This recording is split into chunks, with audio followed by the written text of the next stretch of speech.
Hi, kids. It's Father Ted again, and here on episode 2 of our Sunday school, we are continuing our story that we started last week, if you all remember, on the story of Saint Efstathius. If you remember, we started reading this beautiful graphic novel, this comic book called The Cross and the Stag, which is about the life of Saint Efstathius. And today we're going to continue into the middle part of the story so we can see what happens after Saint Efstathius received the message from God and was converted to the Christian faith. Let's take a look.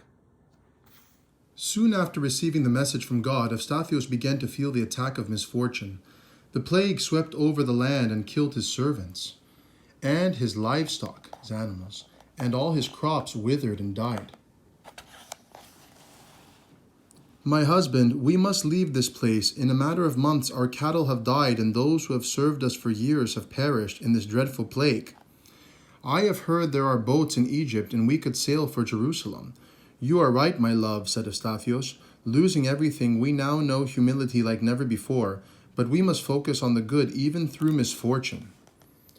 Boys, collect your things. We leave at first light. So St. Efstathius and his family decided to leave the area because of the plague, which is a disease that killed all the animals and all his servants and killed all the crops.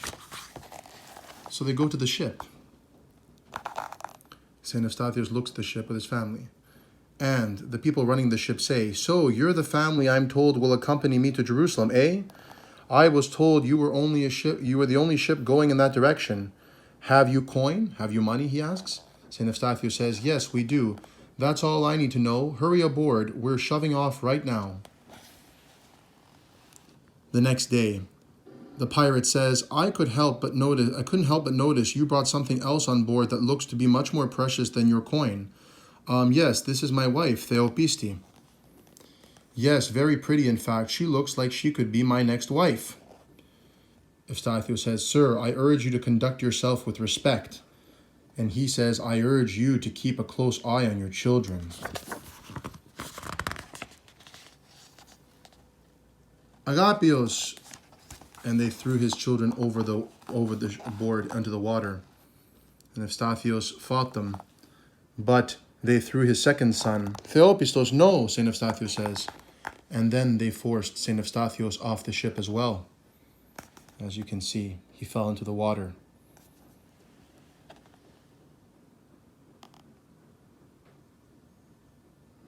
They fought and they threw him in, and they yelled to him from the ship, "Ha, enjoy your swim, fighter. The shore is only a mile away." No. St. Efstathius was upset because the pirates stole his wife and threw him and his sons over the board into the water and abandoned them.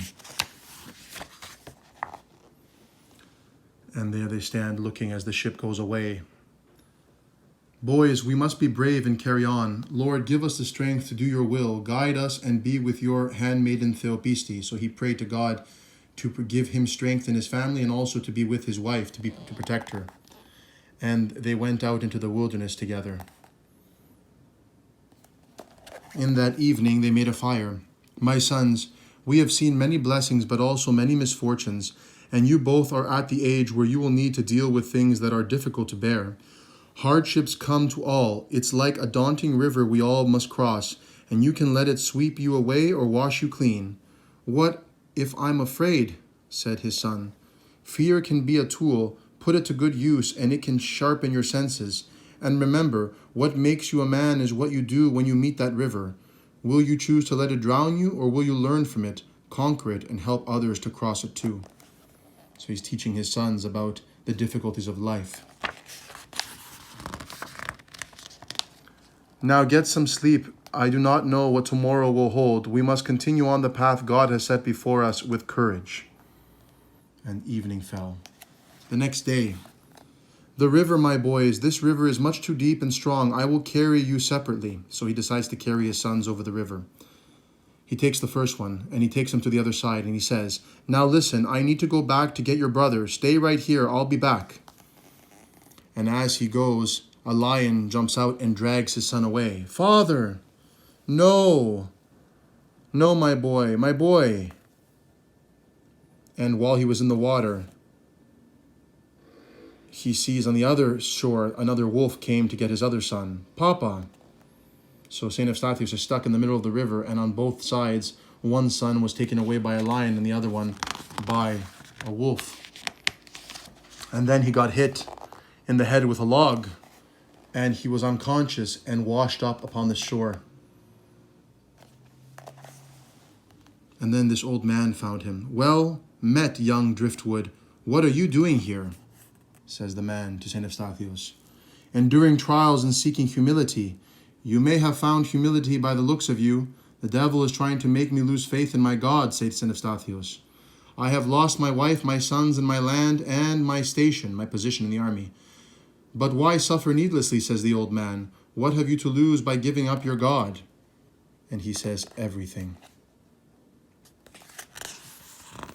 So you see, kids, St. Efstathius had a lot of trials and tribulations. He had a lot of difficulties in his life after he became a Christian, and all these were made to tempt him to lose his faith. But you saw that even though he thought he lost his wife and his children, he still didn't lose his faith in God. This was the most difficult part of the story, when all these bad things happened to him. Just like for us, many bad things happen to us sometimes in our lives. But as long as we keep faith in God, God will never leave us. Tune in next week, and we will finish the story of St. Efstathius and what happens to him now that he thinks he has lost his whole family. God bless. See you next week.